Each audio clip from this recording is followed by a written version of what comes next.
जय हिंद दोस्तों, कैसे हैं आप सभी। आई होप आप सभी ठीक होंगे। तो दोस्तों, मेरा नाम है रजा और आप लोग देख रहे हैं रजा सर यूट्यूब चैनल पर। तो दोस्तों, आज की इस वीडियो में बात करेंगे रेलवे प्रोटेक्शन फोर्स के बारे में, यानी कि आरपीएफ के बारे में। अगर आप लोग आरपीएफ में नौकरी करना चाहते हैं, आवेदन करना चाहते हैं, तो दोस्तों आरपीएफ का शॉर्ट नोटिस जारी कर दिया गया है। यानी कि इस साल 2026 में 7000 प्लस पदों पर भर्ती निकल चुका है।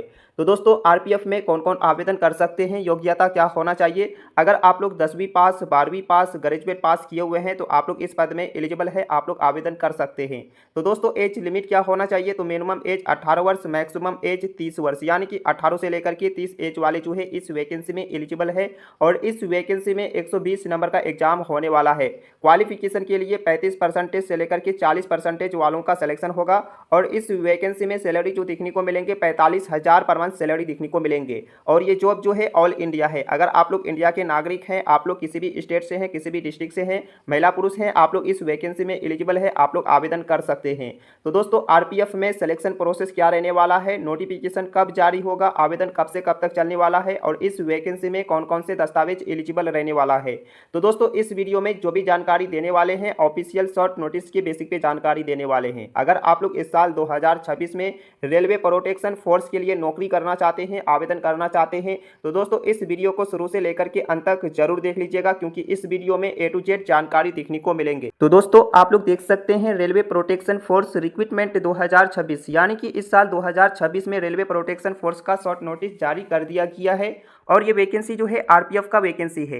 तो दोस्तों, आरपीएफ का फुल फॉर्म जो है रेलवे प्रोटेक्शन फोर्स होता है। तो दोस्तों, ये साइट का नाम है, इसी साइट की तरफ से शॉर्ट नोटिस को जारी किया गया है। और ये जॉब टाइप से जो है तो ये गवर्नमेंट जॉब है, यानी कि सरकारी जॉब है। तो दोस्तों, इस वैकेंसी में कौन कौन से पद है, तो पद का नाम जो है रेलवे एसआई का पद है, रेलवे कांस्टेबल का पद है। तो दोस्तों, अगर आप लोग रेल में सफर किए हुए हैं तो आप लोगों को जरूर देखने को मिला होगा रेलवे कांस्टेबल, रेलवे एसआई, यानी कि आरपीएफ को बोला जाता है।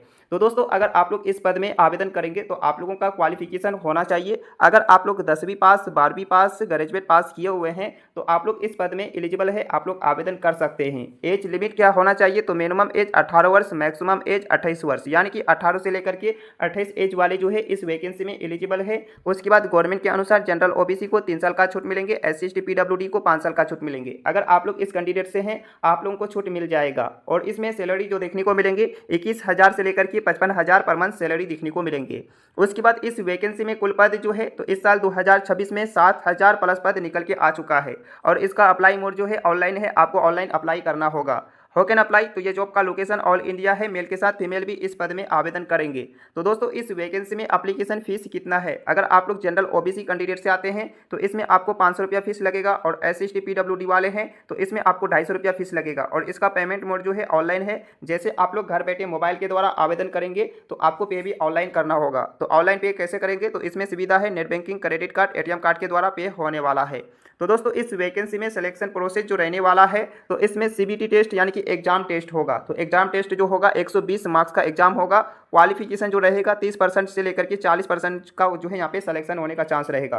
तो दोस्तों, आप लोग जितना अच्छा परसेंटेज नंबर लेके आते हैं उतना आप लोगों के लिए बेस्ट रहने वाला है। और उसके बाद आपका फिजिकल टेस्ट होगा। तो सबसे पहले आपका फिजिकल टेस्ट होगा, उसके बाद आपका सीबीटी एग्जाम होगा, यानी कि कंप्यूटर टेस्ट में एग्जाम होगा। उसके बाद डॉक्यूमेंट्स वेरिफिकेशन होगा, फाइनल मेरिट लिस्ट जारी करेंगे। डॉक्यूमेंट्स वेरिफिकेशन का मतलब आपका डॉक्यूमेंट्स को जांच करेंगे। जो आपके पास 10 का मार्कशीट, 12वीं का मार्कशीट और गवर्नमेंट का सर्टिफिकेट जो है तो वो आपका है या किसी और का है, तो वो डॉक्यूमेंट्स को अच्छी तरह से जांच करेंगे। तो आपको डॉक्यूमेंट्स को भी अच्छी तरह से जांच देख लेना है, तभी जो है आप लोग को आवेदन करना है।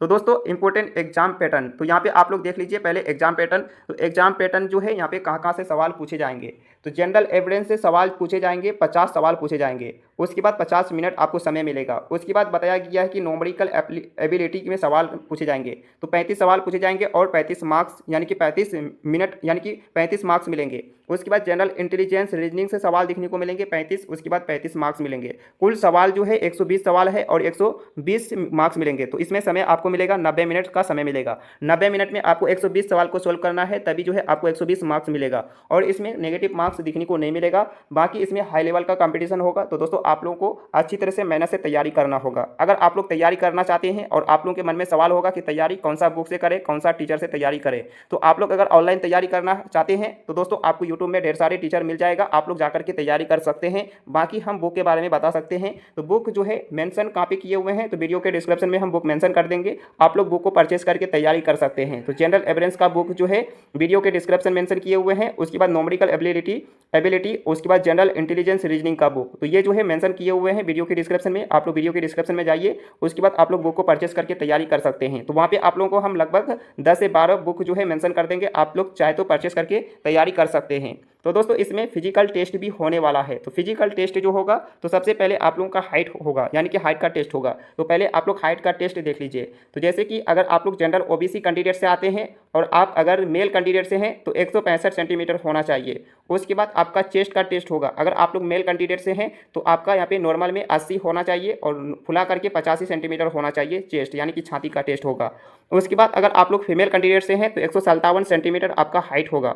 उसके बाद अगर आप लोग SC ST कैंडिडेट से आते हैं तो दोस्तों यहाँ पे आपका 160 सेंटीमीटर। अगर आप लोग मेल कैंडिडेट से हैं और SC ST कैंडिडेट से हैं तो 160 सेंटीमीटर। उसके बाद चेस्ट का टेस्ट तो 76.2, उसके बाद फुला करके 81.2 होना चाहिए। उसके बाद आपका यहाँ पे अगर आप लोग फीमेल कैंडिडेट से हैं तो 157 सेंटीमीटर होना चाहिए। बाकी यहाँ पे बताया गया, आप लोग इसको देख लीजिएगा दोस्तों।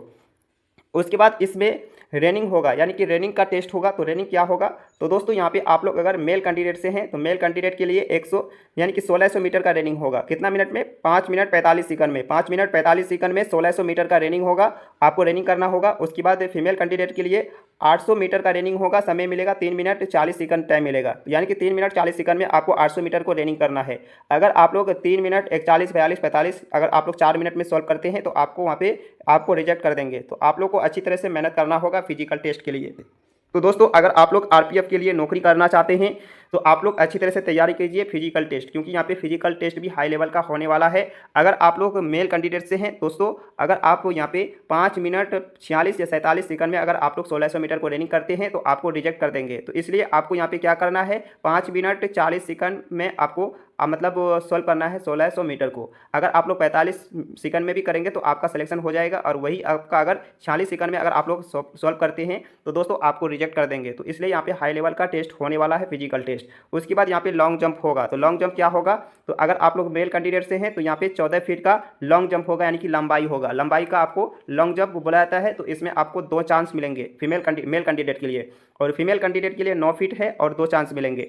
उसके बाद आप लोग आ जाइए हाई जंप के लिए। हाई जंप होगा तो दोस्तों यहाँ पे आपका हाई जंप होगा, यहाँ पे हाई जंप हो जाएगा। हाई जंप जो है यहाँ पे आप लोग अगर मेल कैंडिडेट से हैं यानी कि हाइट समझ में आ गया होगा। हाई जंप हाइट तो आपका ऊंचाई मतलब होगा तो 4 फीट का हाई जंप होगा, 2 चांस मिलेंगे। उसके बाद 3 फीट फीमेल कैंडिडेट के लिए और 2 चांस मिलेंगे, यानी कि हाई जंप लॉन्ग जंप में आपको 2-2 चांस मिलेंगे। 2 चांस में आपको करना होगा। पहला चांस में अगर आप लोग नहीं कर पाए तो दूसरा चांस में आपको हर हालत पे करना होगा। अगर नहीं कर पाएंगे तो आपको वहाँ से रिजेक्ट कर देंगे।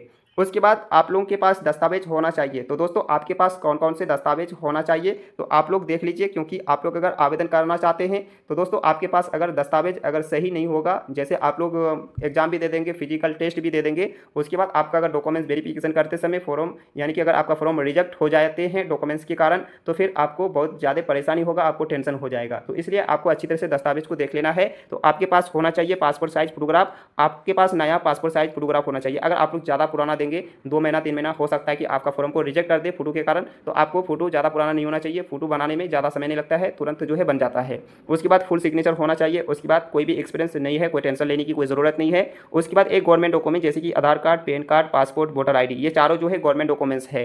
तो ज़्यादा अधिकतर आधार कार्ड की ज़रूरत होता है। तो आधार के साथ एक मोबाइल नंबर लिंक किया हुआ रहता है, तो वो मोबाइल नंबर लिंक किया हुआ रहना चाहिए। मोबाइल नंबर अगर लिंक किया हुआ नहीं है तो दोस्तों आप लोग के पास अभी टाइम है, आप लोग आधार के साथ मोबाइल नंबर लिंक करके रखना है, क्योंकि ये काम आपको आ सकता है। बाकी ये गवर्नमेंट डॉक्यूमेंट्स है, चारों में से एक भी होना चाहिए। ज़्यादा हम तो कहते हैं आधार कार्ड ही आपके पास होना चाहिए। उसके बाद मोबाइल नंबर और ईमेल ID। उसके बाद एजुकेशन सर्टिफिकेट, जैसे आप लोग 10वीं और 12वीं ग्रेजुएट किए हुए हैं तो मार्कशीट होना चाहिए। उसके बाद कास्ट सर्टिफिकेट, आप लोग किस कास्ट से हैं। अगर आप लोग इस कैटेगरी से आते हैं जैसे कि SC ST OBC EWS PWBD, अगर इस कैंडिडेट से हैं तो दोस्तों ये प्रूफ होना चाहिए। अगर ये प्रूफ नहीं है तो फिर आप लोग जनरल में आ जाएंगे और आपको एज में छूट नहीं मिल पाएगा। बाकी क्वालिफिकेशन में भी आपको छूट नहीं मिल पाएगा। तो इसलिए आपको अच्छी तरह से चेकिंग कर लेना है।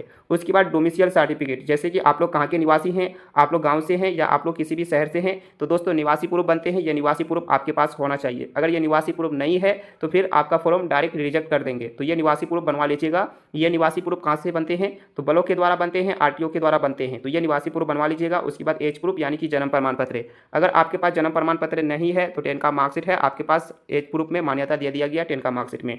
तो दोस्तों ये सारा डॉक्यूमेंट्स आपके पास होना चाहिए और सारा डॉक्यूमेंट्स में नाम सही होना चाहिए। अगर नाम में थोड़ा सा भी डिफरेंट हो जाएगा तो फॉर्म को डायरेक्ट रिजेक्ट कर देंगे, क्योंकि डॉक्यूमेंट्स जांच करने का मतलब होता है डॉक्यूमेंट्स को नाम चेंज करेंगे, सारा चीज़ चेंज करेंगे यानी कि चेक करेंगे। तो इसलिए आपको अच्छी तरह से चेकिंग करके तभी जो है आप लोग को अप्लाई करना है। तो अप्लाई कब से करेंगे, तो दोस्तों अभी इसका नोटिफिकेशन जारी नहीं हुआ है। नोटिफिकेशन कब जारी होगा इसके बारे में किसी को मालूम नहीं है। जो कोई भी अगर आपको जानकारी दे रहा है कि नोटिफिकेशन फला तारीख को जारी होगा तो वो आपको गलत इन्फॉर्मेशन दे रहा है। तो मैं तो आपको जानकारी दे रहा हूँ कि इसका नोटिफिकेशन जारी नहीं हुआ है, ना अभी कुछ इन्फॉर्मेशन निकल के आया है। बाकी हम आपको जो जानकारी दिए हैं एडवांस में जानकारी दिए हैं। तो दोस्तों आप लोग इंतजार कीजिए आरपीएफ में आवेदन करने के लिए। तो आरपीएफ मतलब रेलवे में बहुत सारी वैकेंसी है, बहुत सारी वैकेंसी है। तो दोस्तों अगर आप लोग आवेदन करना चाहते हैं जो भी वैकेंसी के लिए, तो आप लोग चैनल को सब्सक्राइब नहीं किए तो चैनल को सब्सक्राइब कर लीजिए, बेल आइकन घंटी को दबा के रख लीजिए, क्योंकि इस चैनल पर रेलवे से रिलेटेड वीडियो अपलोड रोजाना होते रहता है।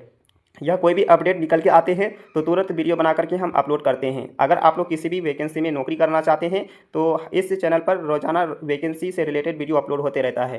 तो दोस्तों अभी इसका कोई इन्फॉर्मेशन नहीं मिला है। अगर आप लोग साइट में जाना चाहते हैं तो दोस्तों यहाँ पे वेबसाइट का लिंक है, और ये वेबसाइट का लिंक जो है टेलीग्राम ग्रुप व्हाट्सएप ग्रुप में डाल दिए हैं। आप लोग व्हाट्सएप ग्रुप टेलीग्राम ग्रुप में भी जाकर के ज्वाइनिंग ले सकते हैं। तो दोस्तों आप लोगों को वीडियो पसंद आए वीडियो को लाइक कीजिएगा। हम जो भी जानकारी जितना भी दिए हैं आपको एडवांस में जानकारी दिए हैं, जो पिछले साल का नोटिफिकेशन था उसी नोटिफिकेशन की बेसिस पे जानकारी दिए हैं। बाकी जो नोटिफिकेशन निकल के आएगा तो ऐसा नहीं कि पूरा चेंज होगा, थोड़ा थोड़ा कुछ चेंज हो सकता है। तो फिजिकल में भी थोड़ा कुछ चेंज हो देखने को मिलेंगे, बाकी एग्जाम पैटर्न में मतलब सिलेबस में थोड़ा चेंज देखने को मिलेंगे, ऐसा नहीं कि पूरा चेंज देखने को मिलेंगे। तो आप लोग थोड़ा सा इंतजार कर लीजिए, जैसे इसका कोई अपडेट निकल के आते हैं तो तुरंत वीडियो बना करके हम अपलोड करवा देंगे। तो फिर मिलते हैं अगले वीडियो में। अब तक जय हिंद जय भारत।